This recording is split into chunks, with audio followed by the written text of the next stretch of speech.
ജാബിർ എന്ന സ്വഹാബിന്റെ കൂടെ റസൂല് ഒരു ഒട്ടകപ്പുറത്ത് പോവാ.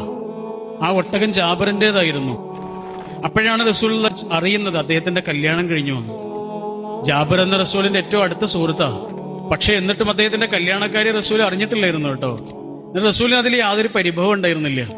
റസൂൽ അദ്ദേഹത്തോടൊരു ചോദ്യം ചോദിക്കുന്നുണ്ട്, നിങ്ങളുടെ ഈ ഒട്ടകം വിൽക്കണമെന്ന് ചോദിച്ചു. അപ്പൊ ജാബിർ റളിയല്ലാഹു അൻഹു പറയാം, ഈ ഒട്ടകം എന്തിനാ റസൂലിന്? ഇത് പ്രായമേറെയുള്ളൊരു ഒട്ടകമാണ്. അപ്പൊ റസൂൽ അദ്ദേഹത്തോട് ചോദിക്കാണ്, നിങ്ങൾ ഈ ഒട്ടകത്തെ വിൽക്കണോ? ഞാൻ വാങ്ങും. അവസാനം അദ്ദേഹം സമ്മതിച്ചു. ആ കച്ചവടം 40 രൂപയിൽ ഉറപ്പിച്ചു. അങ്ങനെ 40 രൂപയ്ക്ക് വാങ്ങിയ ഒട്ടകവുമായി റസൂൽ മദീനയിലേക്ക് ചെന്ന് ബിലാൽ റളിയല്ലാഹു അൻഹുവിന്റെ അടുത്ത് ചെന്നിട്ട് പറഞ്ഞു, ജാബിറിന് 40 രൂപ കൊടുക്കണം. ഞാൻ ഈ ഒട്ടകത്തെ അദ്ദേഹത്തിന്റെ അടുത്ത് വാങ്ങിയിരുന്നു.